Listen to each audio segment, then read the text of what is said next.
ఒక కంపెనీ తీసుకురారు, ఒక పని పూర్తి చేయరు. మనం తీసుకొస్తేమో మేం చేసామంటారు. విచిత్రం ఏంటంటే గూగుల్ ఒక అద్భుతమైన ఉదాహరణ. ఫస్ట్ మీటింగ్ విశాఖపట్నం రహస్యంగా మనం పెట్టుకున్నాం. దాని తర్వాత నేను వెళ్ళి ఫాలోఅప్ చేశా. మళ్ళీ వాళ్ళు వచ్చి గౌరవ ముఖ్యమంత్రి గారిని కలిశారు. వాళ్ళు 2-3 మార్పులు కావాలి చట్టంలో అంటే కేంద్రంలో ఉన్న ప్రధానమంత్రి నరేంద్ర మోడీ గారు కానివ్వండి, ఆర్థిక శాఖ మార్చులు నిర్మలా సీతారామన్ గారు కానివ్వండి, ఐటీ శాఖ మార్చులు ఇంకా అశ్విని వైష్ణవ్తో గారు కానివ్వండి, సంప్రదింపులు చేసి పాజిటివ్గా వెళ్ళి చట్టాలే మార్చితే మేము తీసుకొచ్చామని క్రెడిట్ చోరీ చేసాక ప్రయత్నిస్తారు.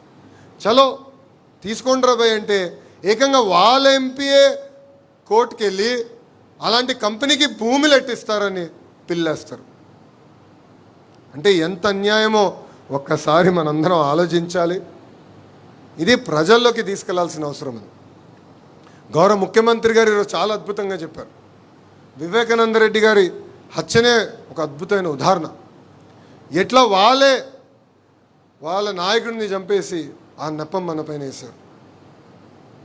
ఆ రోజు మనం పని చేసుకుంటూ పోయాం, సంక్షేమం చేసుకుంటూ పోయాం, అభివృద్ధి చేసుకుంటూ పోయాం. కానీ వాళ్ళు చెప్తున్న అబద్ధాలని తిప్పికొట్టలేకపోయాం. మనందరిపైన బాధ్యత ఉంది. ఎందుకంటే ఈ సిసిడి క్రెడిట్ చోరీ డిసార్డర్, ఈ జబ్బున్న వ్యక్తి ఇంకా అనేక అబద్ధాలు చెప్తాడు, ప్రజల్ని మభ్యపెట్టడానికి ప్రయత్నిస్తాడు. మనం తిప్పికొట్టాల్సిన బాధ్యత ఉందని ఇక్కడున్న నాయకులందరికీ తెలియజేసుకుంటున్నాను. నాయకుల్ని, కార్యకర్తల్ని నేను ఒక విషయం కోరుతున్నా. ఈ భూమిపైన లోకేష్ శాశ్వతం కాదు, మీరు శాశ్వతం కాదు, కానీ తెలుగుదేశం పార్టీ అనే వ్యవస్థ శాశ్వతం. మనం పార్టీని బలోపేతం చేద్దాం, 10 మంది నాయకుల్ని తయారు చేద్దాం. కానీ 10 మంది తొక్కేసి పైకి వస్తాం అనుకుంటే మటుకు చాలా పొరపాటు పడుతుంది. సామాన్య కార్యకర్తని ఒక నాయకుడిగా తయారు చేద్దాం. ఆర్నిసలు కృషి చేద్దాం, పని చేద్దాం, పార్టీని మనం బలోపేతం చేద్దాం. ఈరోజు పార్టీ ఒక వ్యక్తిని ఒక ప్రధాన కార్యదర్శిగా, ఒక ఉపాధ్యక్షుడిగా, ఒక సెక్రటరీగా, ఆర్గనైజింగ్ సెక్రటరీగా గుర్తించిందంటే అది మన చంద్రబాబు నాయుడు గారు జల్లెడు బట్టి గుర్తిస్తాం జరిగింది. సో వాళ్ళని గౌరవించాలి. వాళ్ళు చెప్తున్న విషయాలని పార్టీ డైరెక్షన్లో అమలు చేస్తారు. సో వాళ్ళు మీ దగ్గరికి వచ్చినప్పుడు గౌరవించాలి. వాళ్ళు ఇస్తున్న ఫీడ్బ్యాక్ తీసుకోవాలి. ఇస్తున్న ఫీడ్బ్యాక్ పర్ఫెక్ట్ అని నేను అన్ను, కానీ మీరు చర్చించండి. 4 గోడల మధ్యలో కూర్చుని చర్చించి ఇట్టగాదు ఇట్లుంది ఎట్లా చేద్దామని డిస్కస్ చేసి ముందరికి తీసుకెళ్లాలని ఈ సభాముఖం ఇక్కడున్న నాయకులందరినీ కోరుకుంటున్నాను. అంతేకాదు అహంకారం వస్తే ఏమవుతుందో 2024 ఎన్నికల్లో మనం చూసాం. వై నాట్ అని చెప్పిన వాళ్ళకి కేవలం ఒక క్రికెట్ టీం మిగిలింది. 151 సీట్లు వచ్చిన వ్యక్తి 11 సీట్లు పడిపోయారు. ప్రతిపక్ష హోదా లేకుండా పోయారు. అహంకారం వస్తే ఎంత ఇబ్బంది పడతాం అనే దానికి ఇది ఒక ఉదాహరణ మాత్రమే. సో అహంకారం మనందరం వీడాలి, కలిసికట్టుగా పనిచేయాలి. ఒక టీం వర్క్ అనేది చాలా చాలా అవసరం. సమస్యలు ఉంటాయి, అన్ని విషయాల్లో నేను పల్లా గారు ఒప్పుకోపోవచ్చు. ఇద్దరం కూర్చుంటాం. నేనన్నా పల్లాన్ని కన్విన్స్ చేస్తాను, లేదంటే పల్లన్నా నన్ను కన్విన్స్ చేస్తారు. నిర్ణయం తీసుకున్న తర్వాతనే నేను బయటికి వస్తాం జరుగుతుంది. ఇట్లా ఎవరితోనా సమస్య ఉంటే భోజనం పెట్టండి, వాళ్ళని ఇంటికి పిలిపించండి, కూర్చోబెట్టి మన సమస్యలు మనమే పరిష్కరించుకోవాలని ఈ సభాముఖం మిమ్మల్ని అందరూ నేను కోరుకుంటున్నాను. మనం నిత్యం ప్రజల్లో ఉండాలి, ప్రజల సమస్యలు పరిష్కరించాలి.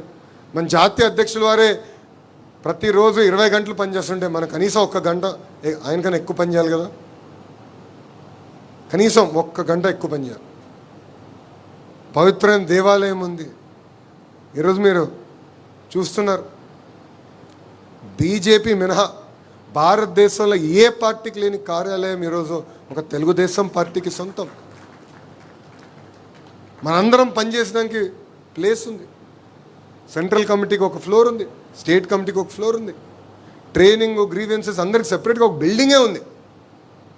365 రోజుల్లో 300 రోజులు ట్రైనింగ్ ఇక్కడ జరగబోతుంది. ఇప్పటికీ సుమారుగా 8,000 మందికి ఇక్కడ ట్రైనింగ్ చేసాం. గ్రామ పార్టీ స్థాయి వరకు తప్పనిసరిగా ఇక్కడికే పిలుస్తాం, వాళ్ళు కూడా ఇక్కడ ట్రైనింగ్ ఇస్తాం. ఈరోజు మీరు కూడా ఒక ఓరియంటేషన్ ప్రోగ్రామ్ అటెండ్ అయ్యారు. ఇది ప్రారంభం మాత్రమే. కంపల్సరీ 2 రోజులు మీరు ఇక్కడ ఉండాలి.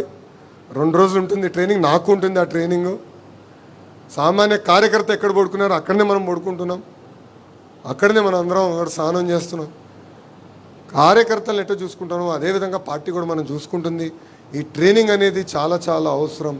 ఈ ట్రైనింగ్ ప్రోగ్రామ్కి అందరూ సహకరించాలని ఈ సభాముఖం కోరుకుంటూ, ఇంత చిన్న వయసులో నాకు అద్భుతమైన అవకాశం ఇచ్చారు మీరందరూ.